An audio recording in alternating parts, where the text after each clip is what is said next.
제닛 옐런 미 재무장관의 기준금리 인상 발언에 국내 기준금리 인상도 빨라질 수 있다는 관측이 나옵니다. 올해 부동산 시장에서 민간과 공공부문을 합해 역대 최대 규모인 50만 가구가 분양될 예정입니다. 서울의 아파트값이 4주 연속 상승폭을 키웁니다. 거래량은 급감했는데 집값은 여전하다는 분석입니다. 오는 11일 SKIT가 코스피 시장에 입성하게 됩니다. 당초 예상됐던 유통 주식 수가 줄어들며 이른바 따상 기대감이 커집니다. 센 경제 라이브 시작합니다.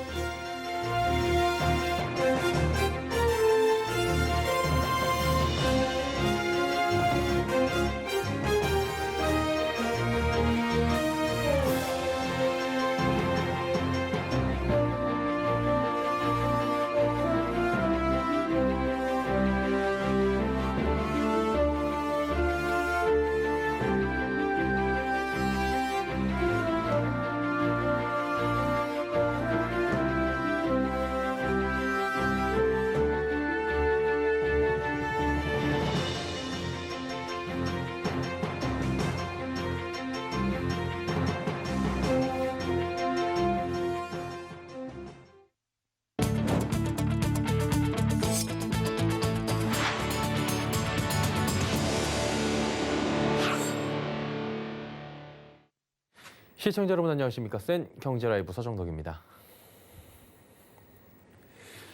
제닛 옐런 미국 재무장관이 기준금리 인상 필요성을 거론하며 우리나라 금리도 동반 상승할지에 관심이 모아집니다. 한국은행 기준금리 인상은 내년 말쯤으로 예상됐는데 더 빨라질 수 있다는 관측도 나옵니다. 정순영 기자입니다. 옐런 장관은 현지 시간으로 4일 미래경제 서밋 행사에서 우리 경제가 과열되지 않도록 금리를 다소 올려야 할지도 모른다고 언급했습니다. 바이든 대통령이 인프라 투자 등에 4조 달러를 투입할 계획을 놓고는 미 경제 규모에 비해 작은 수준이긴 하지만 완만한 금리 인상을 유발할 수도 있다고 말했습니다. 미 연준 의장을 지낸 옐런 장관의 이 같은 언급은 미국의 경제 회복 속도가 가속화하고 반등폭이 커지는 등 인플레이션 우려가 확산하는 가운데 나와 더 주목받고 있습니다. 특히 옐런 장관이 공개적으로 금리 인상의 필요성을 시사하고 나서면서 나스닥 주가가 급락하는 등 금융시장이 민감하게 반응하고 있습니다. 미국에서 금리 인상 신호탄이 쏘아지자 우리나라 인상 가능성도 대두되고 있습니다. 4월 소비자 물가 상승률이 한국은행의 목표를 상회한 2.3%를 기록하면서 금리 인상을 고민해야 한다는 필요성이 제기되고 있는 것입니다. 앞서 이주열 한은 총재는 지난달 통화정책방향 기자간담회에서 코로나19로 인한 불확실성이 아직 커 금리 인상은 어렵다고 밝힌 바 있습니다. 하지만 일각에선 월간 소비자 물가 상승률이 2% 중후반대로 지속될 경우 저금리로 발생하는 부작용을 막기 위해서라도 금리 인상을 고려해야 한다는 관측이 제기되고 있습니다. 다만 전문가들은 당장 금리를 인상해야 할 필요성은 높지 않지만 인상 검토는 장기적으로 필요하다고 보고 있습니다. 이주열 한은 총재가 미국보다 빨리 11월이나 12월 금리 인상 여부에 대한 신호를 줄 것이라는 관측도 나오고 있습니다. 서울경제TV 정순영입니다. 정부가 공급 대책 이행에 속도를 내고 있는 가운데 민간 공급 물량을 합해 올해에만 총 50만 가구가 새로 공급됩니다. 역대 최고 물량이라고 하는데요. 설석용 기자가 전해드립니다. 올해 부동산 시장에선 역대 최대 규모인 50만 가구가 분양될 예정인 것으로 집계됐습니다. 홍남기 경제부총리 겸 기획재정부 장관은 오늘 서울 광화문청사에서 열린 제21차 부동산 시장 점검 관계장관 회의에서 이같이 밝혔습니다. 홍 부총리는 올해 민간, 공공, 사전 청약을 합한 총 분양 규모는 약 50만 가구로 역대 가장 높은 수준이고 입주 물량도 46만 가구로 작년 및 평년 수준과 유사하다고 밝혔습니다. 기재부에 따르면 올해 분양 계획은 현재까지 민간협회를 취합해 36만 2천에서 39만 1천 가구, 공공 9만 2천 가구, 사전 청약 3천 가구 등입니다. 홍 부총리는 또 공공재개발, 공공재건축은 올해 세 차례에 걸쳐 29곳, 2만 7천 가구의 후보지 선정 및 후속 절차를 착실히 이행 중이라며 도심 복합 사업의 경우 5월에도 3차 후보지 등을 추가 발표할 계획이라고 말했습니다. 신규 택지 후보지에 대한 투기 논란에 대해서는 후보지 조사 과정에서 외지인 거래 및 지분 쪼개기 거래 등 투기 가능성이 일부 확인돼 위법적 투기 행위에 대한 철저한 사전 조사와 투기 이익을 환수할 수 있는 입법 조치를 먼저 시행하기 위해 발표 시기를 조정했다고 설명했습니다. 부동산 시장 규제 완화 방침도 밝혔습니다. 홍 부총리는 투기 수요 억제를 위한 기존 주택제도와 대출, 세제 이슈를 점검하고 이사 대책 등 주택 공급 확대를 위한 정책, 무주택자, 청년층 등 주거 취약계층에 대한 지원 강화 등을 짚어보고 논의하겠다며 부동산 시장 불확실성을 조기 해소하기 위해 당정 간 협의와 국회 논의에 속도를 낼 것이라고 강조했습니다. 한편 국토부는 이날 위클리 주간 공급 브리핑을 통해 올해 단기주택 공급 목표의 80% 접수를 달성했다고 밝혔습니다.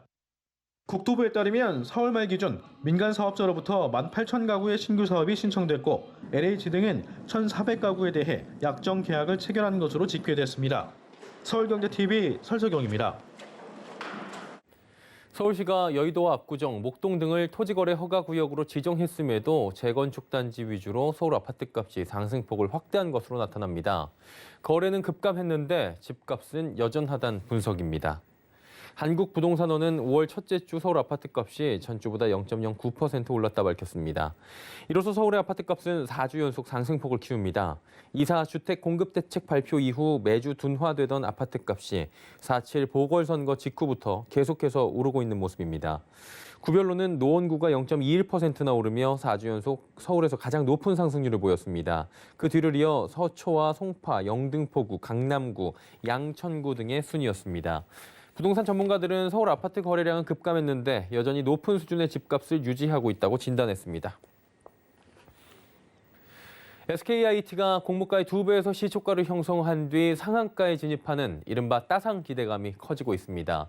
상장 당일 시장에 풀리는 유통 주식 수가 15%에 불과해 상장 직후 주가 상승 여력이 크다는 분석입니다. 김혜영 기자입니다. 공모주 시장에 광풍을 불러일으킨 SKI테크놀로지가 오는 11일 코스피 시장에 입성합니다. 상장을 앞두고 따상 기대감이 커지고 있습니다. 상장 당일 시장에 풀리는 유통 주식 수가 15%에 불과하기 때문입니다. 당초 24%대로 예상됐지만 기관들이 의무 보유 확약을 신청하면서 물량이 약 10%가량 줄었습니다. 첫날 유통 가능한 주식은 일반 투자자가 배정받은 641만 7천 주와 기관이 받은 물량 중 미확약분 430만 4,198주 등 총 1,072만 948주입니다. 당일 쏟아져 나올 수 있는 유통 물량이 많지 않은 만큼 주가 상승 여력은 충분하다는 평가입니다. 상장 이후 3거래일 연속 상한가를 기록하며 따상상에 성공한 SK바이오팜의 유통 주식 비중은 약 13%, 따상을 기록한 SK바이오사이언스의 유통 비율은 약 12%였습니다. SKIAT의 기관 의무 보유 확약 기간별 현황을 살펴보면 6개월이 303만 주, 3개월이 209만 주, 1개월이 270만 주, 15일이 4만 주 등입니다. 가장 짧은 의무 보유 확약 기간인 15일 물량이 풀리기 전까진 15%의 주식만이 거래가 가능한 겁니다.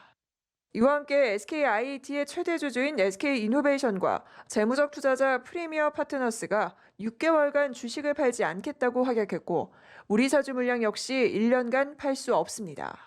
한편 SKIAT가 상장 첫날 따상에 성공하면 한 주당 16만 8천 원의 차익을 거둘 수 있습니다.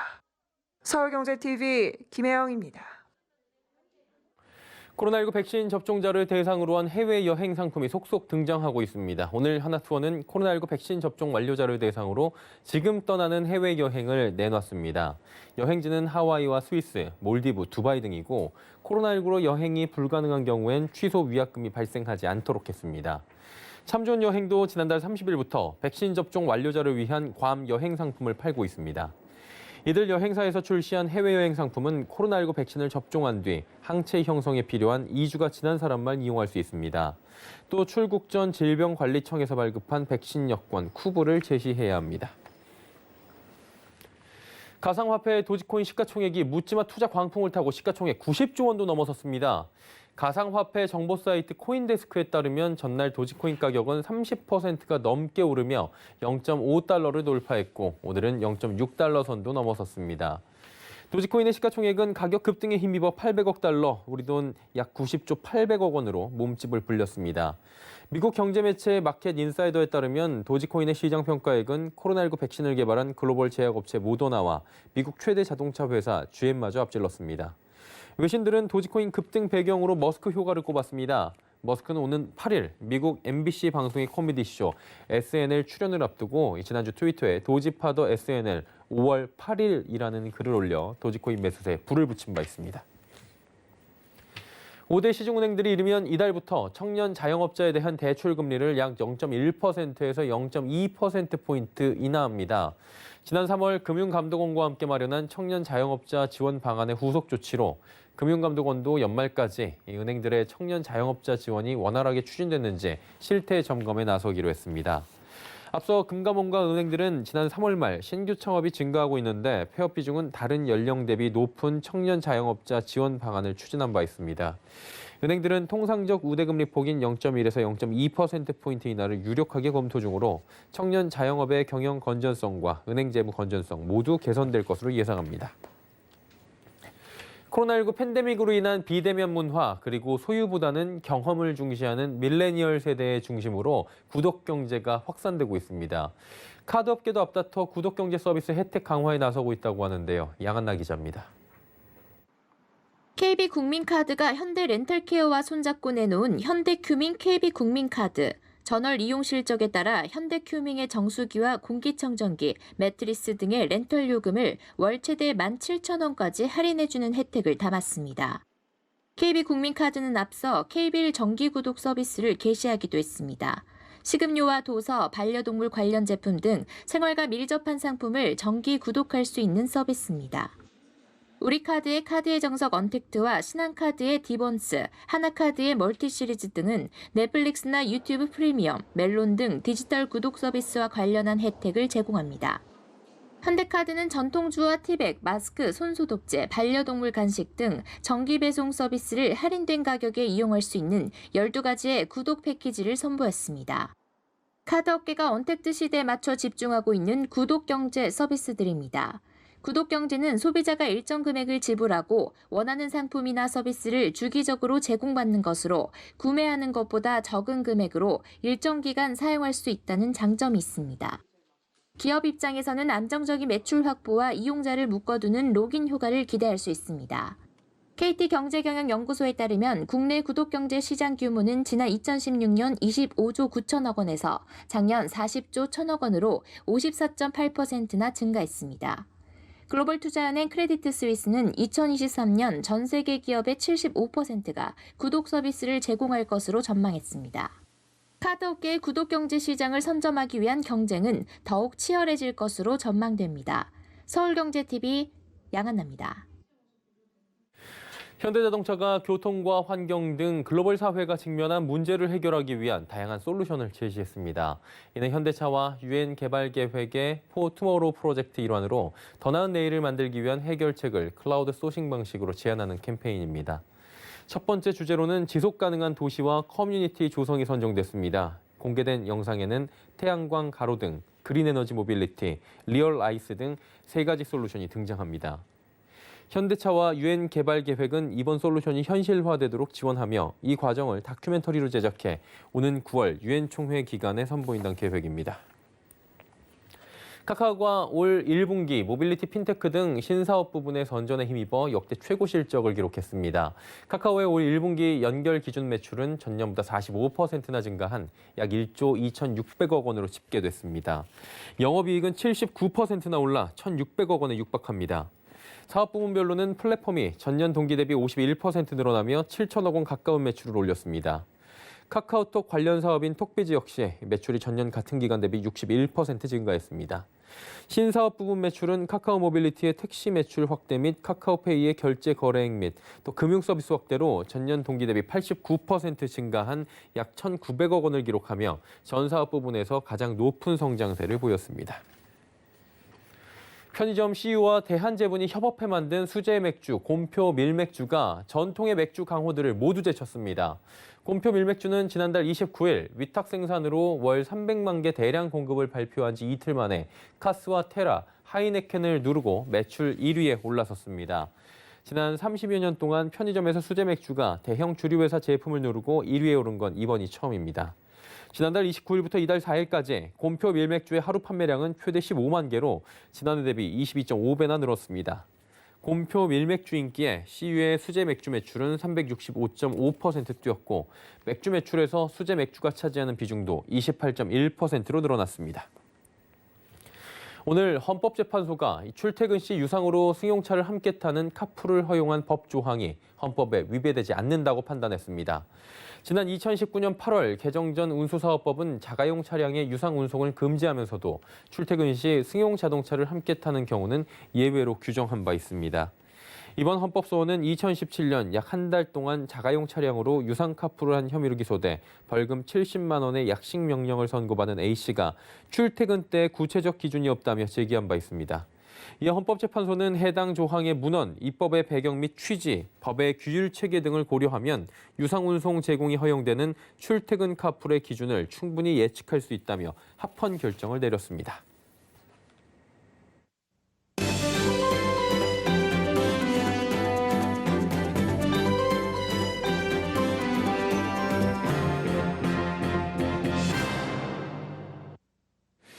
코로나19 확진자 수를 하루하루 매일 아침 확인해야 하는 불안한 삶이 1년이 훨씬 넘게 지속이 되고 있습니다.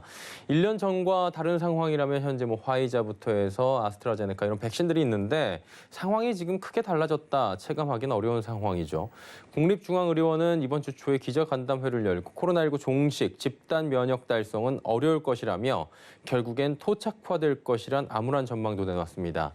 자, 완전히 떨쳐낼 수 없다면 코로나19 감염으로 인한 사망을 막을 수 있는 게 이제 치료제일 텐데요. 코로나19 치료제를 개발 중인 조대웅 셀버리 대표와 함께 관련 이야기 나눠보도록 하겠습니다. 어서 오세요. 안녕하세요. 예, 3개월 정도 만에 이제 스튜디오를 다시 찾아주셨습니다.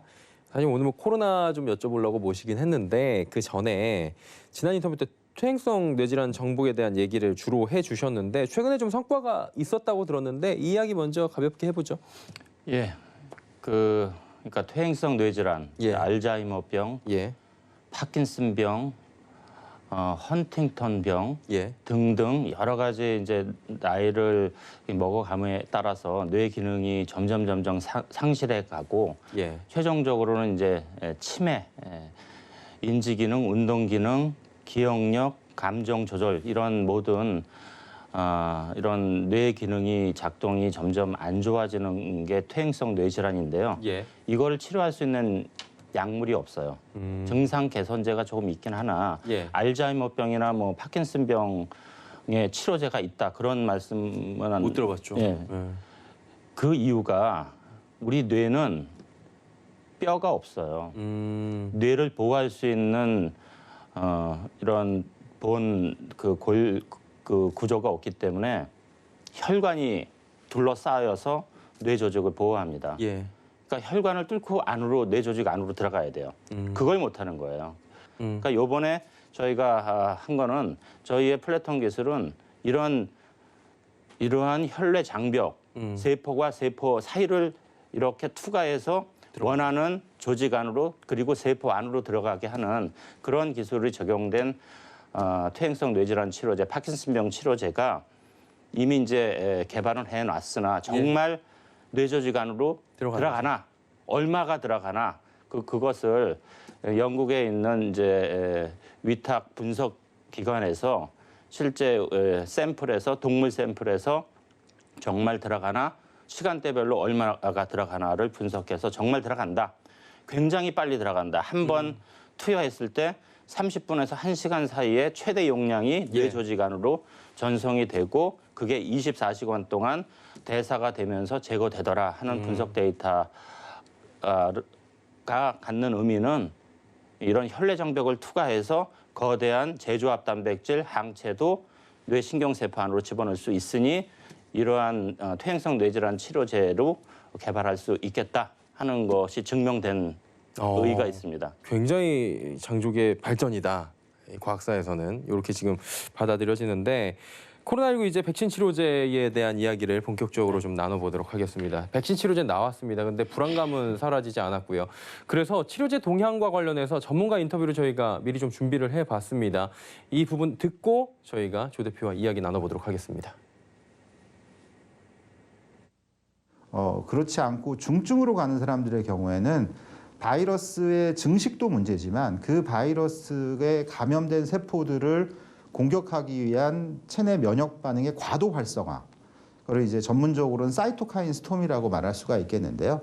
환자들이 사망하는 가장 결정적인 요인은 사이토카인 스톰이라고 하는 그러니까 무분별한 면역 반응으로 인한 염증의 과다 반응이 지금 현재 문제가 되고 있는 것으로 보시면 되겠습니다. 코로나로 인해서 증가되어 있는 선택적인 사이토카인들을 좀 억제해 줄 수 있는 적당히 억제해 줄 수 있는 약제들이 개발된다 그러면 그러니까 아예 안 나오면 또 문제가 될 테니까 조금 감소되면서 중증으로 빠져들지 않게 해주는 어떤 그런 영역의 치료제들이 나타난다 그러면 또 효과가 있지 않을까. 결국에는 지금 바이러스로 인한 과다 면역 반응이다라고 저희가 이해가 되는데 여기에 이제 효과적으로 대응할 수 있는 약이 부재하다라는 거잖아요. 이 부분에 대해서 좀 첨언을 부탁드리면 어떨까요? 예, 바이러스는 인체에 무해한 바이러스도 있고 감기처럼 우리가 여러 번 경험해갖고 쉽게 지나갈 수 있는 바이러스도 예. 있고 이 코로나 바이러스는 감기 바이러스의 일종이지만 한 번도 경험해보지 못한 신종 바이러스이기 때문에 예. 아까 선생님께서 말씀하신 대로 면역 폭풍, 사이토카인이라고 하는 바이러스와 바이러스에 감염된 세포들을 제거해주는 우리 몸이 분비해서 예. 우리 몸을 보호하려고 하는 그런 사이토카인들 수십 종류가 있어요. 예. 그것들이 가서 제거해줘요. 근데 한 번도 경험해보지 못했기 때문에 일부 감염된 환자들한테서는 이게 감당 못할 만큼 휘몰아치는 거죠. 그래서 그러면은 바이러스에 감염된 세포뿐만 아니라 일반 세포, 우리 몸의 전체 장기에 다 영향을 미쳐서 회복 불가능한 다발성 장기 부전으로 이어가서 예. 중증 염증, 중증 폐혈증, 사망에까지 이를 수 있는 그 단초가 되는 게 그러니까 권총의 방아쇠처럼 면역 폭풍을 일으킬 수 있는 예, 그걸 지금 말씀하신 건데요. 그것이 이제 저희는 내재 면역계, 면역계는 두 가지가 있어요. 딱 들어오자마자 일주일 안에 벌어지는 그런 우리의 면역 반응을 내재 면역. 그다음에 1주에서 2주 정도 지나면 항체가 생기잖아요. 그게 항체 면역계. 유머럴 이뮤니티라고 하는데 그렇게 두 가지로 나눌 수 있는데 백신은 뒤쪽에 항체를 만들어내는 거고 저희는 앞쪽에 내재 면역계, 면역 폭풍을 잠재울 수 있는 그런 면역 치료제로 개발하고 있습니다. 예. 그러면 이제 뭐 셀리머리에서 코로나 치료제 관련해서 지난 저희 인터뷰 때 곧 이제 시험 완료돼서 결과 보고서가 코방스로 넘어갈 것이라고 했는데 넘어갔습니까? 진행 상황 어떻습니까? 네, 모든 자료는 예. 2주 전에 임상 수탁 기간 코방스로 넘어갔고요. 예. 일정대로라고 하면 오늘 밤 또는 내일 밤 항상 그래요. 네. 예, 한 2, 3일 텀을 주고 그때 넘기겠다. 그러니까 저희한테 넘겨서 저희와 코방스가 합의해서 이견이 없으면은 미국 FDA의 사전 FDA 미팅이라고 해서 사전 협의 과정을 거쳐요. 예. 그냥 무작정 이렇게 디밀면 안 되거든요. 그래서 그것이 1주에서 4주. 그러니까 미국 FDA와 사전 협의 기간 1주에서 4주. 이거는 예. 예측할 수가 없어요. 1주 걸린 것도 있고, 예. 예. 그리고 그 다음에 이제 본 신청이 들어가겠죠. 본 신청도 신청에서 승인까지 예측할 수는 없어요. 1주에서 4주. 또 이렇게, 1주에서 4주. 그거는 뭐 1주 걸린 것도 있고 4주 걸린 것도 있고. 예, 그거는 편차가 뭐 있다. 예. FDA 마음이죠. 예. 사측에서 어떻게 할 수 있는 건 아니다. 저희 손을 이미 오래전에 떠났어요. 물질만 예. 만들었고. 그럼 이제 오늘 밤 내일 밤이면은 그 넘어간 것들이 넘어올 예정인데 저희한테 오는 거죠. 예, 이제 셀리머리 측으로 넘어오고 그게 이제 또 본 신청을 건너서 예. 또 앞으로 빠르면 금방 될 것 같기도 한데 또 이게 사람 마음이 이렇지가 그렇죠. 않아가지고 말입니다. 자, 그러면 오늘 이제 셀리버리 측에서 신청을 한 계획에 대해서 궁금하신 분들도 많았는데 그 부분에 대해서도 어느 정도 해결이 됐고요. 그러면 현재 치료제 임상이 미국에서 하는 걸로 알고 있는데 뭐 추가적인 계획이나 아니면은 뭐 그 외에 셀리버리 계획은 없으신지 마지막으로 좀 질문을 드릴게요. 미국은 미국대로 FDA하고 정상적으로 진행하고 예. 미국에서 모은 모든 데이터와 모든 도큐멘테이션을 인도 FDA에 신청해서 예. 정상적인 임상은 미국에서 하고 인도에서는 치료제를- 직접 예. 치료제로 저희 ICP-NI 면역 치료제를 투여할 수 있는 조건으로 임상을 하겠다고 신청해 달라고 글로벌 임상 위탁 기관 4군데하고 가계약을 맺어서 예. 지금 4군데가 인도 FDA하고 이야기하고 있는 중이에요. 그 중에 이제 한 군데를 저희는 선정해서 우리가 원하는 바처럼 병원 그 주위에서 죽어가는 수많은 환자들한테 바이오 디펜스 개념으로 이 사람은 도저히 그 희망이 없는 그렇게 판단되면은 거기서 직접 투여할 수 있는 조건으로 인도 임상을 추진하고 있습니다. 그리고 지금 항체 치료제가 이제 우리나라에서 개발됐어요. 예. 1호가 임상 일상을 18명의 환자에 대해서 2개월 걸렸고요. 예. 1.5개월 걸렸고 이상이 300여 명에 걸쳐서 3개월 조금 못 걸렸어요. 예, 상당히 빠른 거고 그러나 그거보다 수십 배 많은 환자를 갖고 있는 미국, 그보다 수천 배를 갖고 있는 인도에서 한다고 하면 더 늦어질지 더 빨라질지는 잘 모르겠으나 예, 최선을 다하려고 합니다. 미국과 인도에서.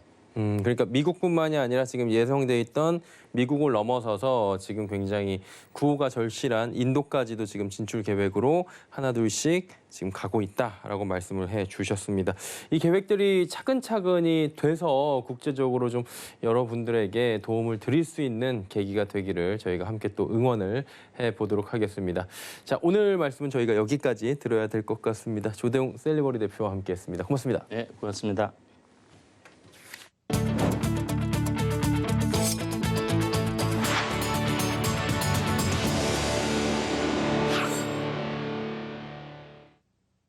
센 경제라이브 저희가 준비한 소식은 여기까지입니다. 편안한 저녁 시간 보내시길 바랍니다. 고맙습니다.